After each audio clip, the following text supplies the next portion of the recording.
창세기 21장 22절로 34절입니다. 다 같이 한 목소리로 합독하겠습니다. 그때에 아비멜렉과 그 군대장관 비골이 아브라함에게 말하여 이르되 내가 무슨 일을 하든지 하나님이 너와 함께 계시도다. 그런즉 너는 나와 내 아들과 내 손자에게 거짓되이 행하지 아니하기를 이제 여기서 하나님을 가리켜 내게 맹세하라. 내가 내게 후대한 대로 너로 내가 머무는 이 땅에서 행할 것이니라. 아브라함이 이르되 내가 맹살이라 하고 아비멜렉의 종들이 아브라함의 우물을 빼앗은 일에 관하여 아브라함이 아비멜렉을 책망하매 아비멜렉이 이르되 누가 그리하였는지 내가 알지 못하는도다. 너로 내게 알리지 아니하였고 나도 듣지 못하였더니 오늘에야 들었노라. 아브라함이 양과 소를 가져다가 아비멜렉에게 주고 두 사람이 서로 언약을 세우니라. 아브라함이 7 암양 새끼를 따로 놓으니 아비멜렉이 아브라함에게 이르되 이 7 암양 새끼를 따라 놓으면 어찌미냐. 아브라함이 이르되 너는 내 손에서 이 암양 새끼 7을 받아 내가 이 우물 판 증거를 삼으라 하고 두 사람이 거기서 서로 맹세하였으므로 그곳을 브엘세바라 이름하였더라. 그들이 브엘세바에서 언약을 세우매 아비멜렉과 그 군대장과 비골은 떠나 블레셋 사람의 땅으로 돌아갔고 아브라함은 브엘세바에 에셀나무를 심고 거기서 영원하신 여호와의 이름을 불렀으며 그가 블레셋 사람의 땅에서 여러 날을 지냈더라. 아멘. 자, 오늘은 하나님의 영광을 회복한다면 이라는 제목으로 말씀을 나누겠습니다. 제가 2주 전부터 제가 이제 하나님께 좀 기도한 제목들이 있었는데 그 기도 제목 중에 하나가 이거였어요, 여러분. 하나님의 영광을 회복해달라고 그런 기도를 했습니다. 여러분에게 있어서 자녀와 가정과 또 여러분의 사랑하는 사람들을 위해서 가장 아름다운 기도 제목이 무엇이겠습니까? 여러분 이거예요. 하나님 그 자녀들과 그 사랑하는 사람들을 통하여서 하나님의 영광을 회복시켜 주옵소서. 할렐루야. 여러분 이 기도면 참 아름다울 것 같아요. 저도 기도할 때 하나님 우리 교회를 통하여서 하나님의 영광이 드러나게 하여 주시옵소서. 우리 가정과 우리 삶을 통하여서 하나님의 영광이 드러나기만 한다면은 여러분 얼마나 놀라운 일들이 일어나겠습니까? 이제는 더 나아가서 이거예요. 하나님의 영광을 보여 주옵소서. 하나님의 영광을 보여주시옵소서. 여러분 지금 오늘 본문에 보면 아브라함이 아비멜렉에게 자기 아내를 누이라고 해가지고 빼앗겼던 적이 있습니다. 그게 이제 20장에 나오는데 이제 19장 20장이 나오지 않았습니까? 근데 그로부터 시간이 20년이 흘렀어요. 시간이 꽤 흐른 상태에서 이제 이삭도 얻었고 이제 더 나가서 이제 하나님의 영광이 아브라함에게 함께하는 겁니다. 여러분 한번 여러분들의 인생을 한번 돌아보세요. 아브라함은 20년 전에 겁쟁이였습니다. 하나님보다도 환경을 두려웠던 사람이었어요. 그래서 2번씩이나 자기 아내를 누이라고 해가지고 위험에 처하게 했는데 그로부터 20년이 지난 후에는요 상황이 역전된 거예요. 다른 말로 하면 아브라함을 통하여서 하나님의 영광이 보여지는 겁니다. 그러니까 그 아브라함을 우습게 여겼던 사람들이 이제 하나씩 아브라함을 두려워하고 아브라함과 가까이 하는 거예요. 여러분 20년 전에 여러분과 오늘 우리들의 모습이 달라질 것이 무엇입니까? 여러 가지 경제적인 거 나아지는 것도 감사할 일이고 당이 북한에서 3칸으로 늘어난 것도 감사할 일이죠. 근데 더 중요한 게 뭐냐면요. 20년 전보다 지금이 하나님을 사랑하는 마음이 더 커야 되고 또 우리 마음 믿음이 깊어져야 되고 더 나아가서는 바로 우리의 마음 가운데 우리 가운데 하나님의 영광이 드러나야 된다는 것입니다. 여러분 오늘 하나님의 영광을 회복한 그 아브라함의 삶을 통하여서 우리가 간단하게 3가지로 해가지고 어떠한 일이 있었는가에 대해서 한번 살펴보려고 합니다. 첫 번째, 하나님의 영광을 회복하고 나니까요 하나님이 함께 하시는 것을 세상 사람들에게 보여주는 겁니다. 여러분 22절 한번 보세요. 그때의 아비멜렉과 그 군대장관 비골이, 여러분 아비멜렉의 뜻이 뭡니까? 하나님은 나의 아버지다 뜻 아닙니까 여러분? 군대 장관 비고리. 여러분, 다른 말로 하면 이 사람 누구냐면 세상 권력자들이에요. 20년 전에는 아브라함을 우습게 여기고 아브라함의 아내조차도 뺏어갔던 사람들이었는데 지금 이 세상 권력자들이 아브라함에게 나와서 지금 무슨 말을 하냐면 이거예요. 22절 후반부에 한번 보세요. 내가 무슨 일을 하든지 하나님이 너와 함께 계시도다. 여러분, 만약에 지금 수많은 우리 이제 목회자들도 있고 신앙의 성도들, 직분자들이 막 어디 가든지 간에 있습니다, 여러분. 농담 삼아서 누가 그러더라고요. LA 그 목욕탕 가가지고 그냥 목사님 한번 불러보래요. 그러면 절반 이상이 자기는 다 바라볼 거래요. 그 정도로 여러분 지금 뭐 이렇게 많지 않습니까? 여러분, 근데 많은 게 중요한 것이 아니라 한두 명이 할지라도 그분을 통하여서 하나님의 영광이 드러나고 하나님이 함께 하심을 보여준다고 한다면 어떠한 일이 일어날 것인가에 대해서 한번 생각을 해보시기 바랍니다. 여러분, 아브라함은요, 이제는 20년에는 겁장이었지만 지금은 오히려 아브라함을 통하여서 하나님의 영광이 세상을 향해 보여지는 겁니다. 그러면서 하나님이 무슨 일을 하든지 간에 너와 함께 계시도다. 임마누엘 되신 하나님이 아브라함과 함께 하시는 겁니다. 그래서 여러분, 저와 여러분들이 이제 우리가 내일 주일날로 제가 이제 말씀을 준비하면서 그 부분을 제가 과거에 실수했던 것들, 전도하면서 실수했던 것들에 대해서 제가 잠깐 나누고 싶은 마음도 있는데, 우리가 내 목소리와 나의 분노와 또 내 막 억압된 막 그런 감정으로 상대방을 설득하려고 노력을 많이 해요. 근데 그게 쉽지가 않거든요. 근데 여러분, 자녀라든가 여러분들이 사랑하는 사람들을 설득하기를 원한다고 한다면 때로는 입을 다물고요. 뭘 해야 되냐면 나를 통하여서 하나님이 함께 하심을 보여주면 될 줄 믿습니다. 믿으십니까? 이게 아브라함이 지금 보여주고 있는 거라고. 이게 20년 전에 겁장이었던 그 아브라함에게서 이제 여호와가 무슨 일을 하든지 간에, 여러분, 이 무슨 일이라고 하는 그 단어를 보면요, 언어가 뭐냐면 무슨 일을 한다는 것이 아니라 어떠한 상황이 처했을지라도 하나님이 너와 함께 하심을 보았다는 것입니다. 여러분, 성도에게 믿음이 있는가 없는가는요, 평안할 때는 구별이 안 돼요. 여러분, 편안할 때도 구별 안 돼요. 근데 언제 이분이 믿음이 있는가라고 볼 수 있냐면은 어려운 가운데서 어떻게 그가 인내하고 참아내는 것인가. 이것이 바로 하나님이 함께 하신다는 것을 보여준다는 것입니다. 그래서 여러분, 오늘날 신앙의 위기는요, 누가 지적한 대로 우리가 윤리적으로 타락하고 우리가 세상에 빛과 소금이 삶을 못한 것들 많이 있죠. 그것 다 포함되지만 가장 큰 위기는 이겁니다, 여러분. 다른 거 아니에요. 우리를 통하여서 하나님이 함께 하심을 세상 사람들이 보지 못하는 거예요. 자녀들이 부모를 바라볼 때에 하나님이 살아계시는 걸 못 보여주는 겁니다. 우리가 이런 부분에 있어서 우리가 아주 긴장을 해야 돼요. 그래서 여러분, 나의 위기는요, 외부 환경으로부터 오는 그런 공격들이 아니에요. 나의 위기는 내 안에서 그 공격이 올 때 무너진다는 데 있다는 겁니다. 문제는 늘 있어 왔어요. 문제는 늘 있어 왔어요. 여러분, 바로 이것이 저 여러분들 깨달을 겁니다.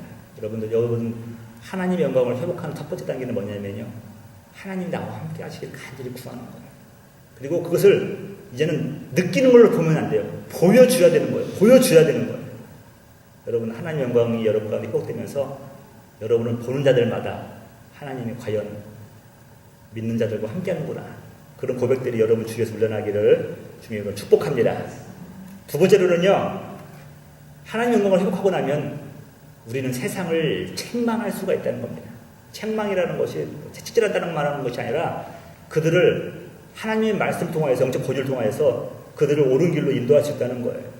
여러분, 25절 보면 아비멜렉의 종들이 아브라함의 웅을 빼앗은 일에 관하여 아브라함이 아비멜렉을 책망하며, 20년 전에는 아비멜렉이 아브라함을 책망하였어요. 네가 믿음의 사람이라고 하는데 네가 어디를 보든지 간에 네가 믿음의 사람이냐, 어째 나한테 거짓말해서 우리 가정에 이렇게 태가 다치게 되고 너로 인해서 어려움을 당하게 하느냐. 이게 20년 전이었거든요. 근데 지금은 역전됐습니다. 아브라함이 아비멜렉을 책망한다고 그랬어요. 20년 전에는 하나님의 영광이 임했지만 보여지질 않았던 것 같아요. 근데 지금 보니까 아비멜렉이 보니까 아브라함과 하나님이 함께 하더라는 겁니다. 거기에 영적 권위에 굴복하는 거죠. 여러분, 우리 기독교 초창기 시대일 때 여러분들 그랬던 것 같아요. 우리 내가 교회 다닙니다라고 하는 것이 뭐냐면 외상을 가져갈 수 있는 특권이었어요. 외상을 받고 내가 저 사람을 신뢰한다라고 하는 그 의미가 뭐냐면 나 저 교회 다닙니다. 그러면은 그게 다 통했던 거예요. 여러분 일제시대 때 우리 그 독립 투사들 31명의 그 사람들 있지 않습니까? 독립선언문을 작성했던 31명 중에서 16명이 기독교인이었다. 절반 이상이 기독교인이었다. 행동하는 양심이었고 행동하는 신앙이었다는 것을 우리가 보게 되죠. 여러분 보면은 그 당시에는요, 오히려 세상의 영적 지도자로서 나아야 될 바르들을 가르쳤던 시기였습니다. 근데 요즘은 어때요, 여러분? 솔직하게 얘기해요. 여러분들 앞에서나 목사라고 제가 얘기하지, 어디 가서 굳이 꺼낼 필요도 없고, 티를 내려고 하지도 않아요. 왜냐하면, 이 목사라는 자체가 이제는 더 이상 존경받을 그런 위치가 아닌 것 같아요. 오히려 웃음거리가 되는 것 같아요. 왜 그랬을까? 하나님의 영광이 드러나지 않는 거죠. 하나님의 영광이 드러나지 않는 겁니다. 근데 여러분, 하나님의 영광이 회복되고 나니까 세상의 모범이 되고 세상을 책망하는 그런 아브라함의 모습을 보게 됩니다. 여러분, 저는 하나님의 영광이 저와 여러분에게 임한다고 한다면 웃음거리를 전락했던 저와 여러분들이, 우리 신앙인들이 이제는요, 세상을 선도하고 옳은 길로 인도하는 그 일주에 설 줄 믿습니다. 여러분, 하나님의 영광을 회복하는 이유가 뭐냐면 나 혼자 복받겠다는 것이 아니에요. 여러분, 우리를 통하여서 내가 메신저 역할을 하는 겁니다. 내가 통로가 되는 거예요. 축복의 파이프라인이 되고요, 구원의 파이프라인이 되는 거죠. 그 통해서 세상 사람들을 주님 앞으로 인도하는 역할을 하기 위해서 하는 것입니다. 여러분, 이제는 세상에 굴복하는 것이 아니라, 세상에 책망을 듣는 것이 아니라 도리어 우리가 아브라함처럼 세상을 책망하며 그들을 옳은 길로 인도할 수 있는 저 여러분 되시기를 주님으로 축복합니다. 마지막으로는 제가 이제 여러분에게 가장 강조하고 싶은 것 중에 하나가 이건데요. 하나님의 영광을 회복한 자만이 진정한 예배자로 설 수 있다는 겁니다. 여러분, 이게 순환되는 것 같아요. 서큘레이션이라고 표현할 수가 있는데, 사이클도 괜찮고요. 이런 것 같아요, 여러분. 하나님의 영광을 경험한 사람이 참된 예배자로 설 수가 있습니다. 또 참된 예배자가 된 사람이 예배를 통해서 또 하나님의 영광을 보게 돼요. 여러분, 그 조건에 누가 어떻게 설교하고 어떻게 그것이 중요한 게 아니에요, 여러분. 중요한 게 아니라 나와 하나님 사이에서 내가 참된 예배를 선다고 한다면 우리는 예배 가운데 하나님의 영광을 볼 수가 있고, 또 하나님의 영광을 본 사람만이 참된 예배자가 될 수가 있는 겁니다. 32절 한번 보시면 그들이 부엘세바에서 언약을 세우며, 여러분, 이 부엘세바라고 하는 그 두 가지 뜻이 있죠. 하나는 뭐냐면 7개의 우물이라는 뜻이 있어요.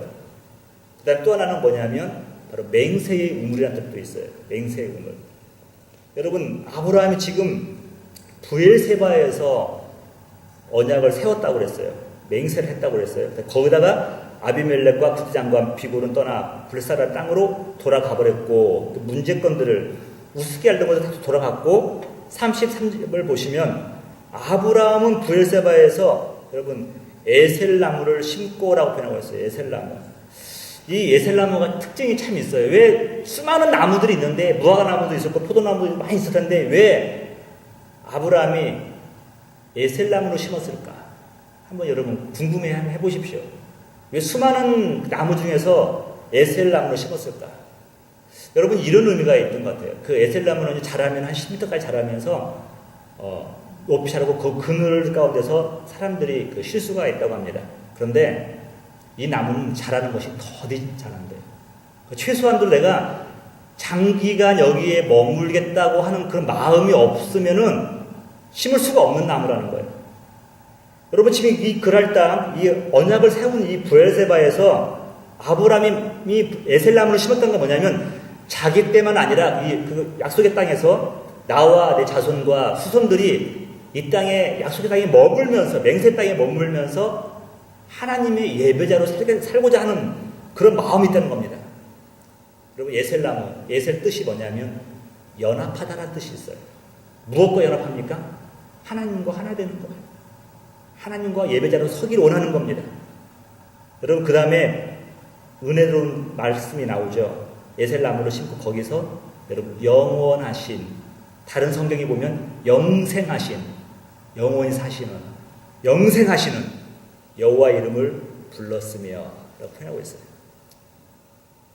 여러분 하나님의 영광이 임하고 나니까 예배자가 될 수가 있고, 또 예배 드리면서 영생하시는 여호와의 이름을 부를 때 여러분 생각만 해보세요. 아브라함의 그 마음 가운데 얼마나 풍성하겠어요. 저는 여러분들 가운데서 우리가 어떠한 예배를 드리든지 간에 여러분과 하나님 앞에서 단독자로 서시면서 이 영생하시는 여호와 이름을 꼭 부르는 여러분 되시기를 주님 축복합니다. 여러분 다른 환경이 문제가 아니야. 내가 하나님의 아브라함이요, 그 사막 같은 데에서 나무 하는 거로 지금 여러분 상상해 보시면 뭐 거대한 거 아니에요, 여러분. 건물 지은 것도 없어요. 이 광야에다가 제 대단 하나 쌓아놓고 초라한 겁니다, 여러분. 에셀나무 하나 심어놓고, 여러분 이 중요한 게 뭐냐면 거기서 영생하시는 여호와의 이름을 불렀다라고 표현하고 있어요. 영생하시는 하나님. 여러분 우리 예배 내용은 뭡니까? 예배의 내용은 나의 후련함이 아니에요. 나의 감동과 감화도 중요합니다. 근데 중요한 건 뭐냐면 하나님의 영원하신 이름을 부르는 겁니다. 구원자 이름을 부르시는 거예요. 그러면서 그분 앞에 나가는 것입니다. 오늘 말씀을 정리하면서 여러분 우리가 하나님 앞에서 우리가 이제 그의 영광을 회복해야 될 텐데, 여러분 오늘 아브람과 이 아비멜렉이 언약을 세울 때 어린 암양 새끼 7마리를 줬어요. 저와 여러분들이 영광을 회복할 수 있는 근거가 무엇입니까? 하나님과 저와 여러분 사이 언약이 무엇입니까? 바로 어린 양 되시는 예수 그리스도께서 제물이 되어셨고 또 그가 언약의 상징이 되었다는 겁니다. 저 여러분 내 자신의 부족함을 바라보게 되면은 우리 자꾸 움츠러들어요. 근데 여러분 나를 바라보지 마시고 나의 문제를 바라보지 마시고 우리 언약의 증표 되시는 어린 양 되신 예수 그리스도를 통하여서 여러분 붙들고 나갈 때 저 여러분에게는 영광이 회복될 줄 믿습니다. 내가 노력해서 얻을 수 있는 건 아니에요. 은혜의 선물이요 하나님의 우리를 베풀어 주시는 은총으로 말미암아 우리가 영광을 회복할 수 있습니다. 모쪼록 이 말씀 통하여서 오늘도 자유함 누리신 여러분 되시기를 주님의 이름으로 축복합니다. 자, 우리 543장 1절과 마지막 절을 부르신 후에 같이 한번 우리 기도하시겠습니다.